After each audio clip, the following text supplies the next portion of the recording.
that's why Thanos is a lot better looking than Apocalypse. No, I can agree with that one. Thanos, almost said Thanatos.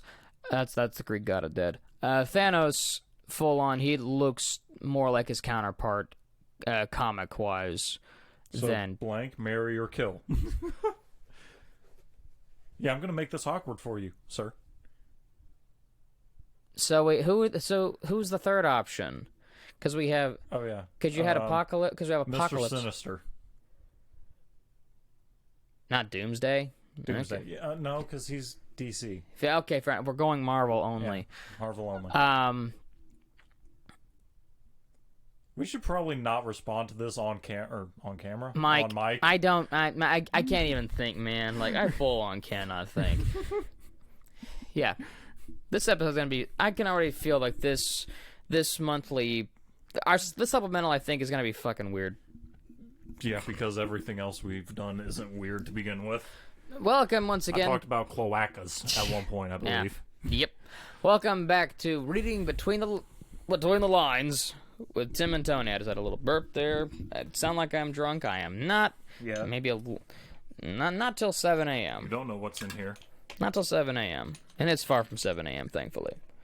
So this is an episode that we have been mulling around for a while that we both feel would be very, very fun episode. And part of it's, I don't know if you, I feel like you were one of these kids back in the day like I was.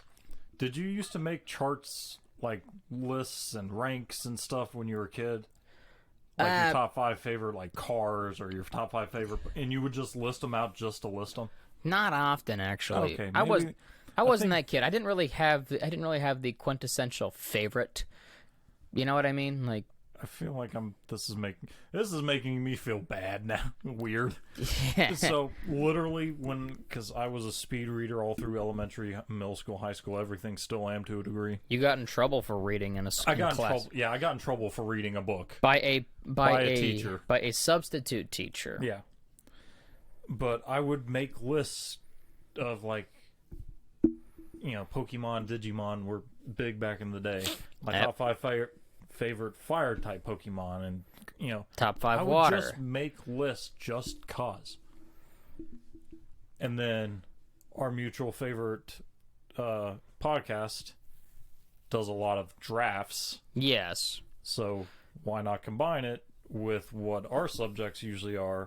Our top 5 favorite, cryptids, monsters, not serial killers. They're monsters in their own right. They're monsters. I would not use one of them because... My top 5 favorite serial killers. I'm on a list. That's concerning now. I actually got called a serial killer at work, by the way.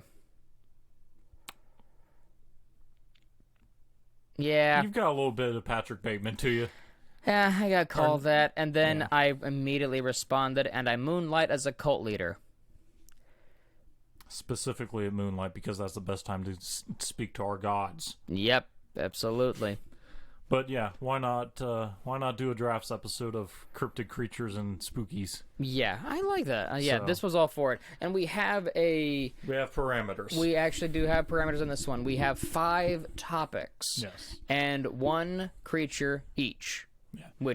Some creatures could be, and I'm sure if we get popular, we'll have some debate. Yeah. But like, this is just for us, bullshitting and having some fun. One creature could go into one or another, so it depends. We're picking our favorite. Yeah. And just applying it. That's what I'm kind of doing with what I got here. So we have 5 categories, and thus in total we'll have 10 creatures, spookies, whatever you want to call them. So if you want to do, name the subjects and I'll sort of name the parameters around them, I guess. All right. First off, land. So land is going to be anything that is terrestrial. That walks. Bigfoots, creatures like that are predominantly land-based. Under Earth also does count. Under Earth, yeah.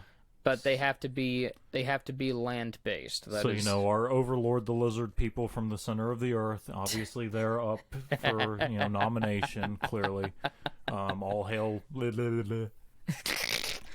No, it's... Too much? well, I've got an accent. I'm sorry. Yeah, you had a lisp.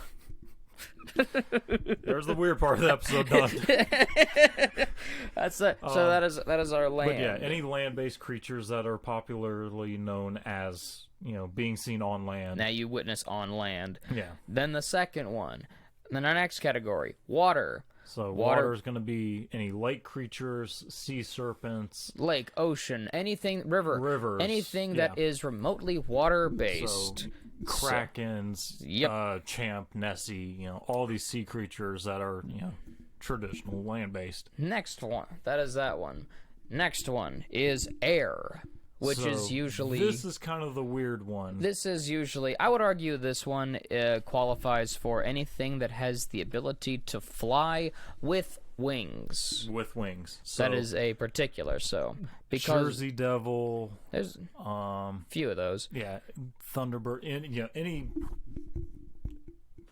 bird-ish related creature, or anything that is just known to be able to take off or take flight. This does not include UFOs. Yeah, because those are that actually goes into our next. That actually will go into our next category, which is extraterrestrial. Extraterrestrial is anything that is not of this Earth. I would also subcategorize this as I'll give this another name as interstellar. Yeah. So potentially even. Hell, extragalactic, probably not even from our own galaxy. Yeah. So anything that's just not of this Earth. So literally anything alien related. And then the last one is... Finally, ethereal. Yeah. And ethereal, this one I had to picture the right word on this one. Yeah, probably the hardest one to sort of pin down. Yeah, because it fits into primarily your intangible figures, your ghosts, demons, angels, celestials, infernals. Yeah, whatever. Like legitimately, it is beings that help. I would even argue, possibly even extra dimensional. Yeah, to a degree. And that was probably the hardest one, like I said, to pin down, because it sort of goes into extraterrestrial to a degree. It almost goes sci-fi. Yeah, it almost goes into a entirely fictional area, which we're not like, video game stuff like the Flood from Halo. Yeah, no. Like, those aren't qualified because they're entirely fictional. Yeah, these are based on stories that have happened outside. Some spectrum of truth at one point. So, I mean, ghosts may not be real, may be real, but we're qualifying them because they're an entirely humanly created thing. Yeah. In terms of story. So, with all the rules and stipulations out of the way, you want to flip a coin and see who goes first, or you want to take lead? I think this was your idea. Oh, yeah, it was. This is your baby. I think that you should go first. Okay. So, land-based. Your land creature. Out of left field, the skunk ape. The skunk ape. The skunk ape. I like it. Where is he from? Florida. Basically just Florida. A little bit into Louisiana, Alabama, deep south. Reason I picked him, I'm native to Florida. I don't claim it, but I'm from there. Florida man. Yeah, I am a Florida man. But my favorite, or one of my favorite cryptid photos that it's one of those pictures like, God, I hope it's real. I know the one you're talking about. I'll post the picture on Instagram and stuff, but it's the one with the glowing eyes. He's behind a big frond and the orangutan sharp orc teeth. Yeah, the teeth. That right there was... That is one of the few cryptid pictures that is legitimately a little frightening to me. Yeah. Because if it is real... Jesus Christ, I would not want to run into that thing at night or day. Yeah, that photo, for all intents on itself, it very much caught me by... I know that photo, and I am a skeptic by a lot of my own general natures here, but that one is definitely one of those that makes me go, I want to know what this is. Yeah, even if it's fake. Yeah, I want to know how they made it look so real. It looks so. And this was like 90s or 2000s. Yeah, almost. it was early 2000s, like 05, I think. Dude, but the that other photo. reason, and this is purely just my brain works in weird ways. Like, I'm a Texas Longhorns fan because I raised Texas Longhorns. That's the only reason I got footing in that.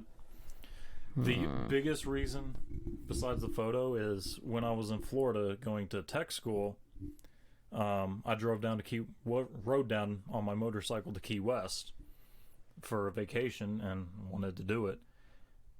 Drove by the Skunk Egg Museum in the Everglades. Did you? Yep, and that's about where I ran over an alligator. Oh. So yeah, and literally, like, it is in the middle of the Everglades on the road down through there. And on one side you got swampland with gator. You can see them from the road, gators. And on the other side, we see more swampland with fucking gators. And the gators are just chilling. Yeah, they've got alligator crossings down there. But it's such a cool little thing with that photo. I mean, I'm sure there's videos that are slightly less fuzzy, and there's other pictures of other, Bigfoots and stuff, but the skunk ape one is just so terrifying. Like, you say skunk ape, that's immediately what comes to mind for me. Oh, yeah. So that's probably my favorite, just because that photo is so impressively just right there. Yep. I have my land creature. Okay. And this one, I'm going to go land-based El Chupacabra. Okay. El Chupacabra, notorious for having having large red eyes, sharp spikes on the back, and sharp claws and teeth. Coming in at 3 to 4 feet in height, possibly roughly about 200 or so pounds in weight. Very strong, good muscular creature. Also allegedly very fast. Incredible speed and ferocity. And able to sweep into the night, kill a few goats, and vanish like nothing ever happened. This thing has been my favorite since I ever learned about these creatures. Yeah, that was the whole reason you start getting into cryptids, if I remember. And unfortunately, it is a hoax. But the thing is, there are reports of these alleged canine-looking ones down around Oklahoma, Texas, and parts of Mexico. And I think that your Chupacabra was the main sort of caveat for the categories. Was there's some reports of it having wings, some of it being an alien, some of it just being a canine-like creature. Yep, I went with the more land-based variety just for the sake of, I don't think it is an impish creature from hell. It's just more so like a potentially, there's a potential something that it could be. Yeah. So, okay. My favorite interpretation of the Chupacabra, honestly, is from Dexter's Laboratory. That was the pinnacle. What was it? Choo-Choo or no? Charlie. Charlie. Charlie. Yeah, that was my favorite iteration of the Chupacabra. That was a good one. Yeah, I love the Chupacabra. When I sort of same thing that really jacked my interest in cryptids sky high. That and the Jersey.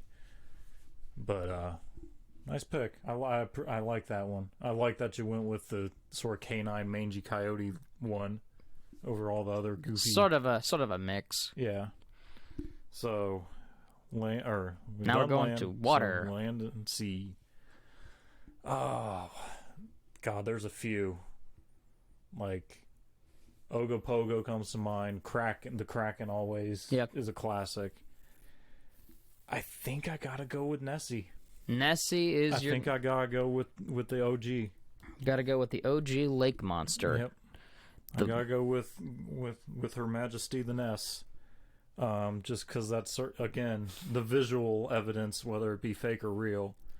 The surgeon's photo is just a classic in the community of cryptozoology. I'm gonna make you feel old here. Nessie is like synonymous with the monster world. There's no doubts. Yeah, absolutely. When the internet was a young thing, when I was a young warthog, back in the early 2000s, I would occasionally go on to WB.com, Warner Brothers, where they would have Looney Tunes online games. Daffy Duck would have this show, Mysterious Phenomena of the Unexplained. Yep. And you had to play a game. There was a mini-game in an episode where he travels to Scotland, where a Scottish Yosemite Sam tries to con him out of all his money. Yep, Tony just gave me the middle finger. I remember that almost vividly.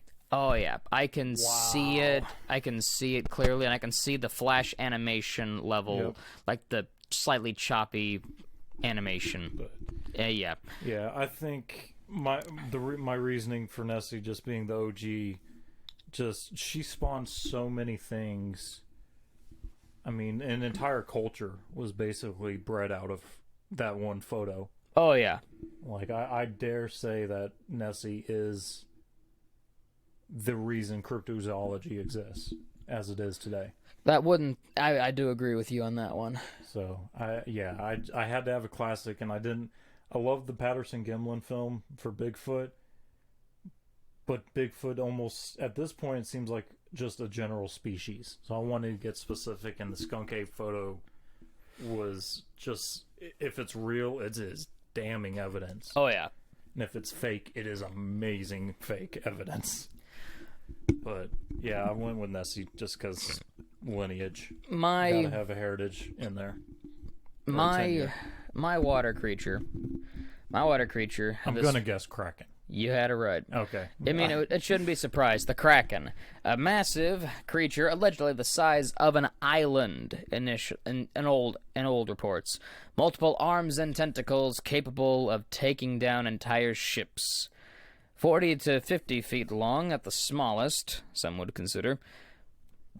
Although it is truly based in reality because there are giant squid and octopus that live in the ocean. That's where this thing stems from. And they're terrifying in themselves. Oh, yeah. This creature was absolutely one of my favorites because it captivates the mystery of what could be down there in the ocean. Even further, the first time I ever actually knew about the Kraken or anything related to it, because I've always been fascinated with cephalopods, giant squid, octopus, that sort of thing, was 20,000 Leagues Under the Sea, the Disney movie, where they had the giant squid attack. That right there. In the book, they actually came across like a nest of octopus. Oh, like, no. So they were getting attacked. They were getting attacked by multiple octopuses. Octopi. But in the movie, it was just one giant squid, and that thing. Jesus. And the thing is, it was such an alien-looking creature that it captured my imagination. And then the Kraken has just, become synonymous with so much. Yeah. The fact that it's now also a hockey team for Seattle. Really? Yeah, Seattle, the Seattle Kraken. That's their hockey team. I just know because of the rum. No, yeah, I was...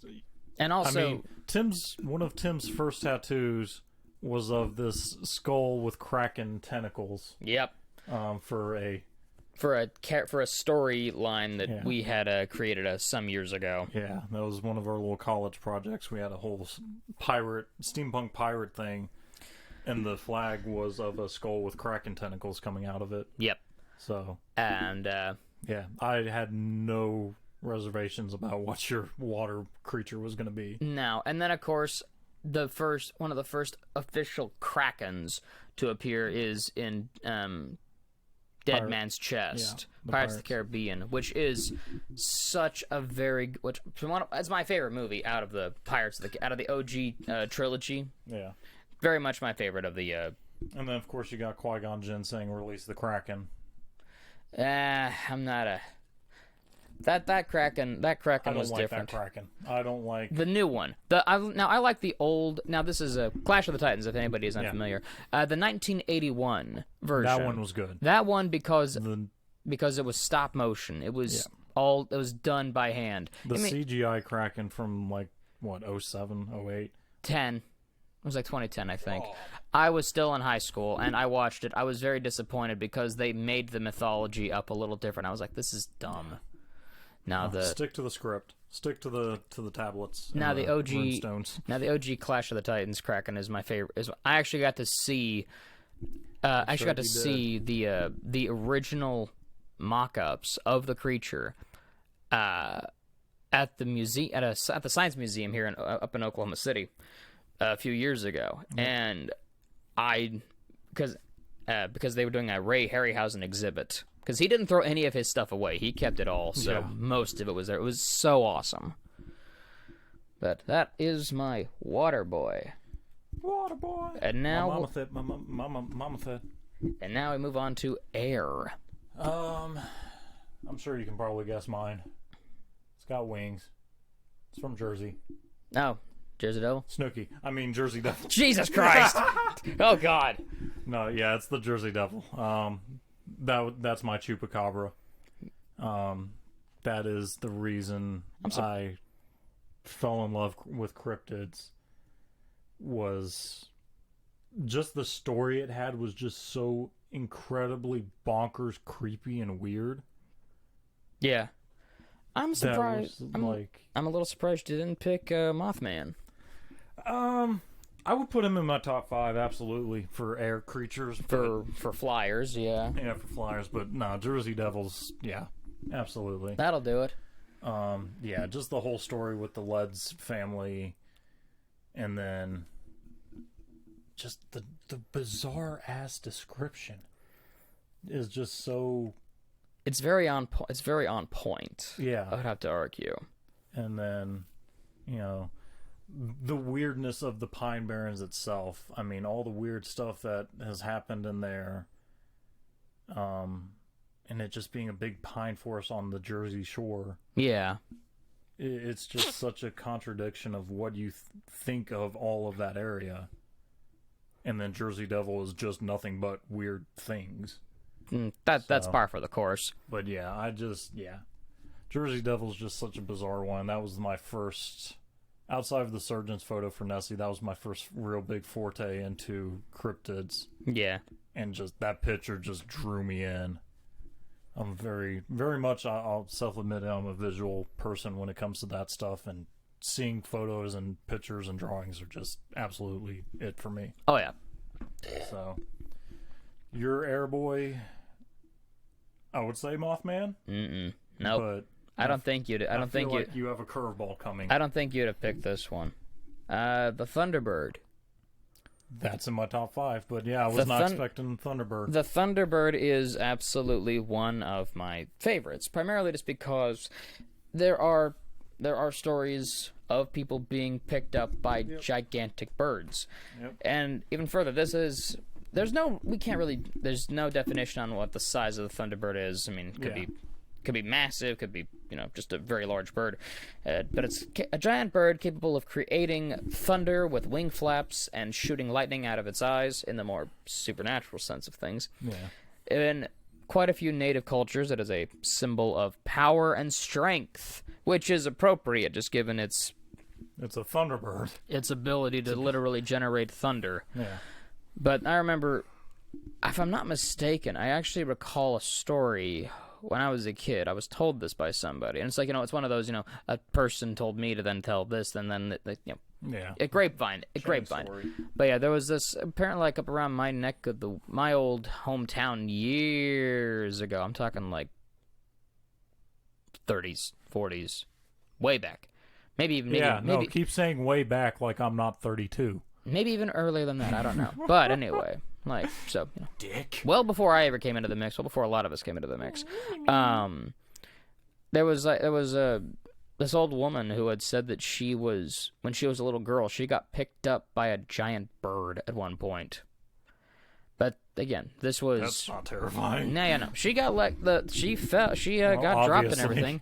She's survived, but full on like this bird. Just picked her up. It had been was on a barn or something, swooped down and got her. Jesus, that would be a terribly terrifying way to go. Being picked up by a bird and then dropped. Yeah. Yeah. Or skewered, because there are some birds that the claws, fucking talons. Oh no, there are some birds that will actually fling their prey onto sticks. Oh yeah, they will. The shrikes, that's what they're called. Shrikes. Those things are dangerous. But yeah, so you've got some sort of history with the Thunderbird to a degree. Not to it.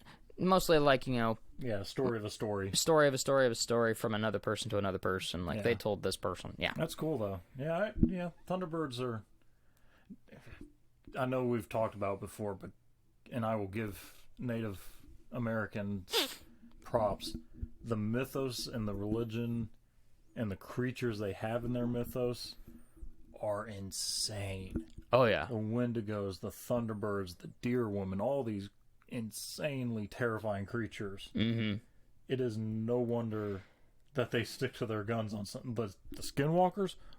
Fuck no. No. Absolutely and not. Never. Well, I hold high regard to people who are, you know, Native, First Nation, that sort of thing. Yeah, absolutely. I hold high regard to them because they maintain their beliefs, and I can definitely see a lot of these you know, these creatures that we see. They would argue they're you know, cautionary tales, like be good with nature, and nature won't get back at you. You won't get skewered. Yeah. But Native culture is just insanely interesting to me. But I was not expecting Thunderbirds. Yeah, I honestly was expecting Mr. Cake. I mean Mothman. And Mothman got some cake on that statue. Yeah, we don't have.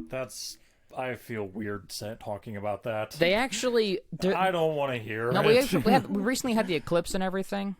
They actually put eclipse goggles on him. On him or on his cake? On the actual eyes. On the eyes. So, that was our air. Up next is the extraterrestrial. This is going to get interesting. So this one I've had to think about, and I still sort of have to think about it. I want to say Area 51. I really do, but... I think it's just... You know what? Area 51. I think it's probably my favorite phenomenon of extraterrestrialness. Oh. Just in an isolated incident. If we were to go extraterrestrial as a whole, just the general concept of life on other planets is the most interesting to me. From a scientific standpoint of how did that life develop. I was expecting you to do an actual like aliens, an alleged alien species or something. You went just like you went to Area incident. You went to the actual Area 51, the actual like location. I think just because it's still, I'm not surprised by it, but it's still bizarre to me that the government is. I'm not sure if they've officially released all the documents, but the fact that the U.S. government is now letting some of that stuff slide out because of the time gap now. Yeah, I think that's because my parents were both Air Force, and Area 51 is a secret operations base for the Air Force. That's where the F-1117s. Nighthawks were made, the Blackbirds, the B-2 and B-1 bombers, all these high operation stealth. Isn't that the B-52s also? No, B-52s are the big old nuke carriers. Oh yeah, I thought the B-2s are the triangles. Okay, yeah, no, the big stealth bombers, and also the those things are massive. I've seen one in person, and also intelligence planes. It's intelligence and secret operations, stealth operations. That's where I believe the F-22 Raptors were developed. That wouldn't surprise me, but knowing that's where all that stuff was made, the Blackbirds were made in the 70s. Yeah, the SR-71s were 70s. That's ridiculous to me. Like, the theory that we were using space-age technology in the 70s and late 60s for those type of vehicles kind of lends to the fact, well, maybe there was some technology we took off some dead aliens in the desert. Potentially. I mean, I wouldn't put it outside there, but there are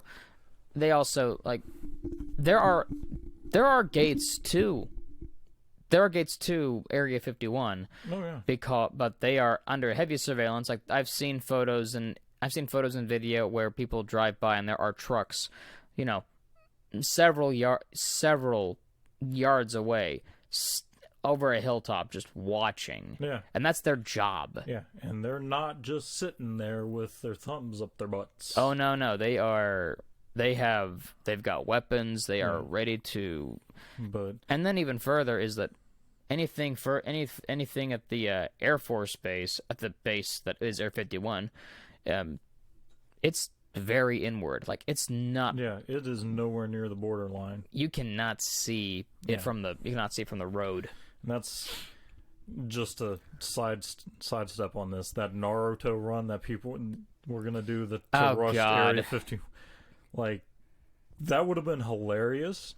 But at the same time, those people would have run out of breath so quickly. Because, like you said, Area 51 is not right next to the fence line. Yeah, it is deep in. It's a ways away. Because Air Force bases house planes. Like, they need a lot of room to test their weapons systems. Yeah. But back on track, yeah, Area 51 first reported, alien encounter in the Americas that was widely popular.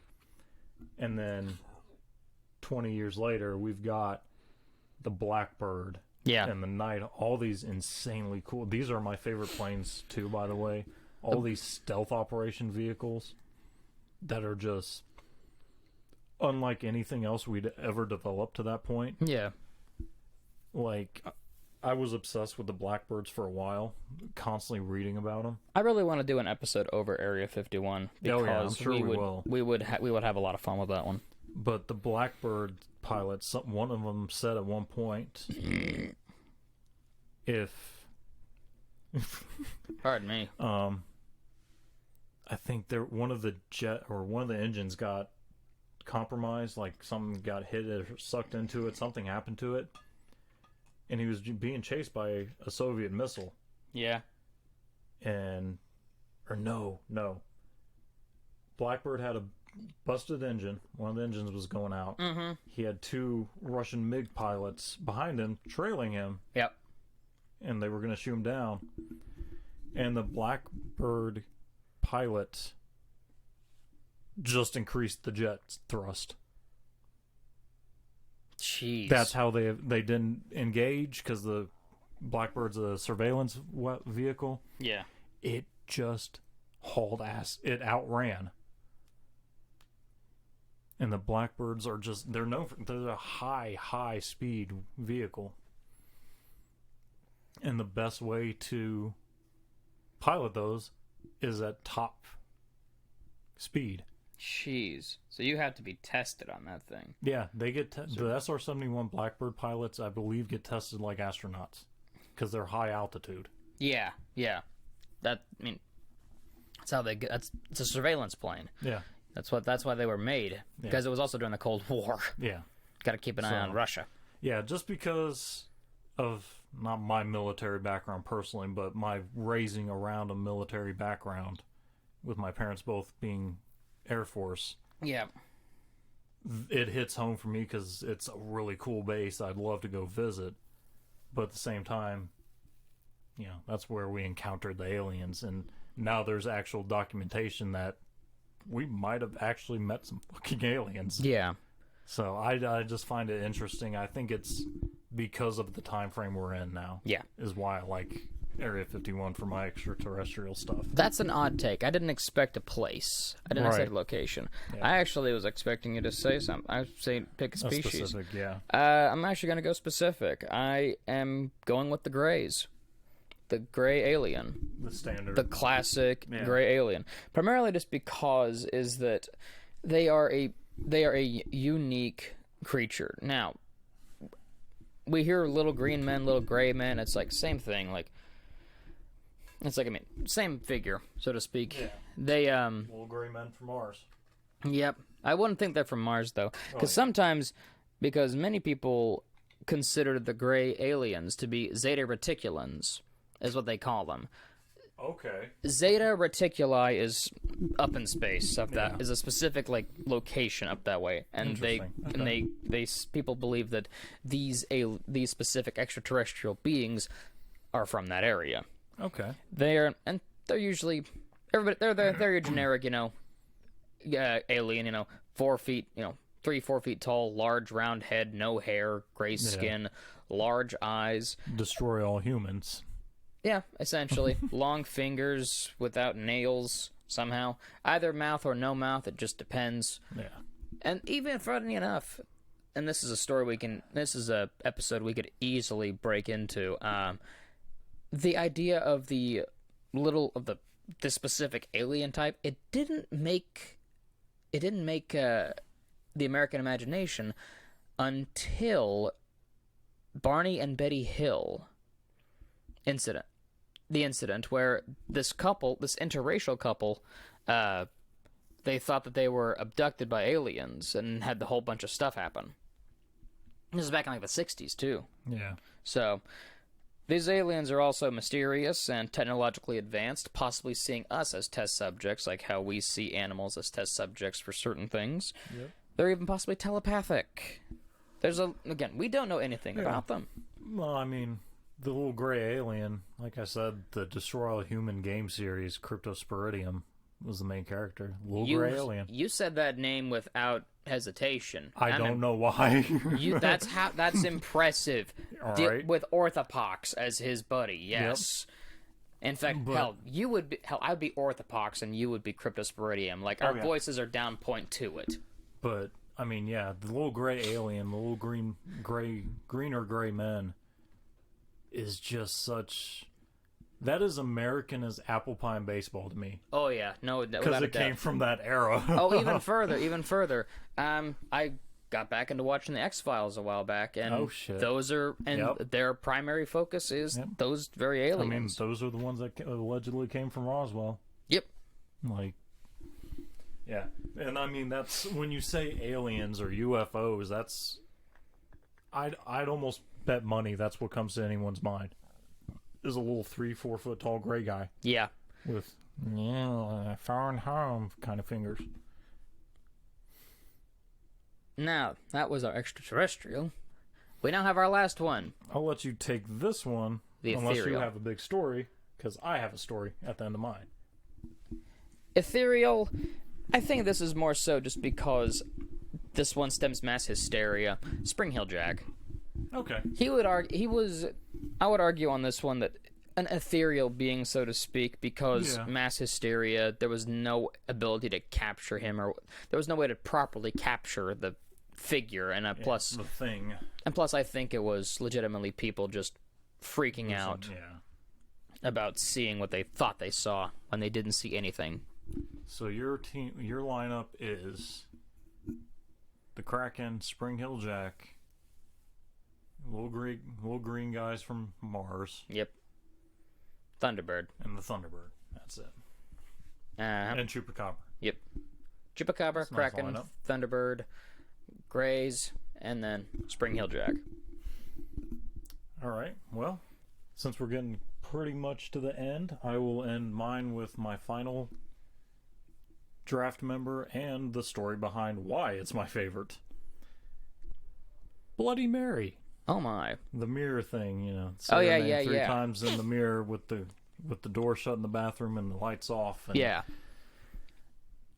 it is that Bloody Mary and the lady by the roadside, is hitchhiking. You stop, give her a ride. The ghost woman. The ghost woman in general is such a bizarre phenomena to happen in, I'm pretty sure, not just American culture, but worldly culture. Oh yeah, there are quite a few different cultures around the world that have these ghostly women. There are vengeance, someone killed their child, someone killed them on their wedding night. Yeah, there's Corpse Bride is based off that to a degree, give or take. The Grudge. Yeah, that right there, The Grudge, The Ring, that sort of stuff. That's very much a real thing in Japanese culture. Yeah.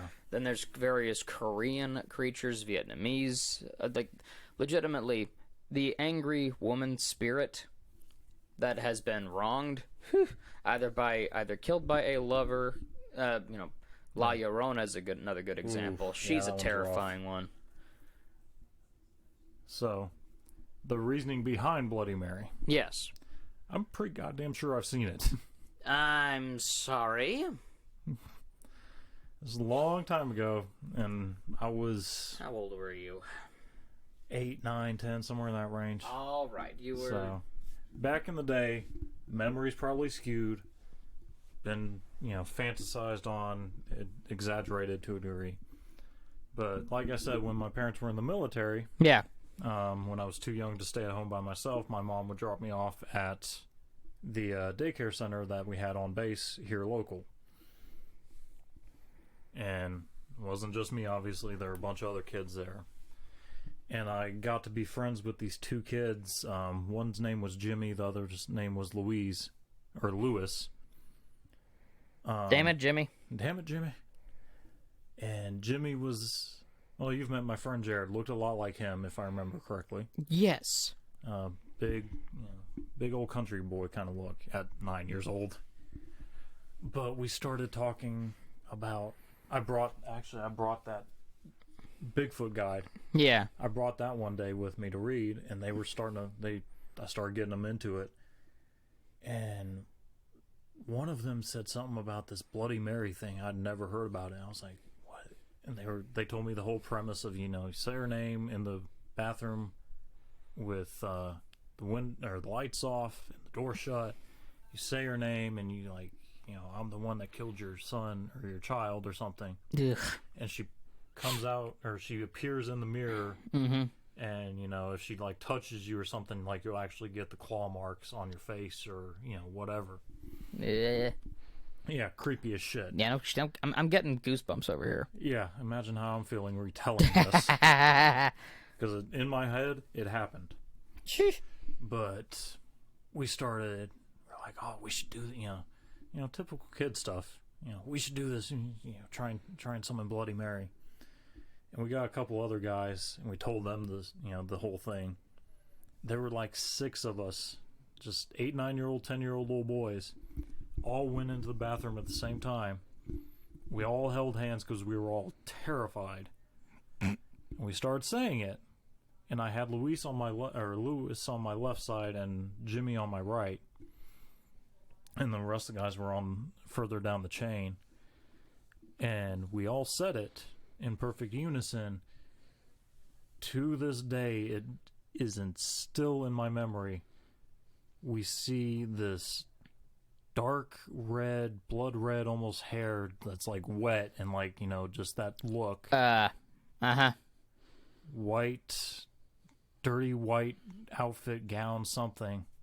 And we just see this hand coming, leading in front of her. And someone screamed. Wasn't me, but it was one of the other kids. And Lewis was right next to the lights, and he just flips the lights on. I swear to God, Jimmy was floating about half an inch off the ground. And he had a couple of claw marks on his neck. Oh, Jesus. No, this was when we were 8, 9, 10 years old. Yeah. But you think you see that, and you hear about all this half an hour prior. It's real. Concrete, 100% proof, it's real. So, yeah. Nope. That was my terrifying last draft member. But yeah, Jesus Christ. Yeah, that happened over 20 years ago, and I still remember it vividly. Dude. I'm terrible with names, you know that, and for me to remember those two kids' names that well and that off the cuff, and to be able to repeat that story. Yeah, that's terrifying. Yeah, so. That's a no. Yeah. I didn't... Jesus Christ with you. Yeah. At least that... Bloody Mary, she either visits, she either touches you, or she kills you. I've heard different stories about this one. And our rumor was that she killed you. That's what I thought. God, I can't keep saying Louise. When Lewis flipped those lights on, I swear I wasn't, because everyone was freaking out. Yeah. Because I think we all assumed we saw her. And I looked down, and just that split second, Jimmy's feet are floating. Yeah. And then we all, He didn't jump, did he? No, he didn't jump. Because he fell. Like when you jump and you don't have your footing, you kind of pile onto the ground. He piled onto the ground. Oh, God. But I freaked out. I was like, I think Jimmy was fucking floating, guys. And he had fresh claw marks on his neck. And he didn't have long nails or anything to, like, do it to himself. Yeah. But, yeah, it was just, that was bizarre, and that was frightening as a child. Oh, without a doubt. I mean, to this day, if I, like, turn the lights off before I walk out of the bathroom, my mind's like, oh, you should do this. I'm like, fuck you, I should. Like, my brain still starts saying it. The intrusive thought still starts winning. I'm like, nope, we're going to put that back in the fucking chest and forget about that. Yeah. Some terrifying stuff right there. So, but, yeah. So, my final draft is a worldly, global legend, urban legend. Let's see. Skunk Ape. Nessie. Jersey Devil. Area 51. Little off. Little off from what I was expecting. And then Bloody Mary. Yeah. Alrighty. Sound not a bad selection there altogether. Yeah. That's all I got. Yeah, that's all I got too. Thank you once again for listening to Reading Between the Lines. Or just Between the Lines. We kind of flip-flop the thing, but the notion's still there. But thank y'all for listening to our monthly supplemental. We appreciate everybody who listens to it. Tell your friends. Leave a comment. What's your draft? Do you have a your top 5? Do you have a top 5 of one of each of these things? That would be pretty cool. Yeah, let's compare and contrast we should make a March Madness. There we go. If we keep doing this to next year, we should do a March Madness cryptids. That'd be interesting. And we'll just flip a coin or like do a poll or something. Yeah. But thank I'm you all. gonna do that when I get home now. I'm gonna make a draft scale. Yeah. But thank you all for listening. Logo by Brittanie Norris. Miller. She's married. Follow us on social media. Tall and Short Pod at Gmail. Tall and Short Podcast. I wanted to go right to the Gmail immediately. On Instagram and Facebook. Tall and Short Podcast gmail.com at yahoo.com to gmail.com. Or email us at tallandshortpod at gmail.com. Once again, this has been Tall and Short. Not Tall and Short. I'm missing it here. I'm missing this. Doing fantastic, bud. Absolutely. But this has been Tall and Short with Tim and Tony. That is Tim. I am Tony. Reading Between the Lines. Oh, God damn it. You fell for it, too. With that being said, goodbye, everybody. We're gonna go dive into madness.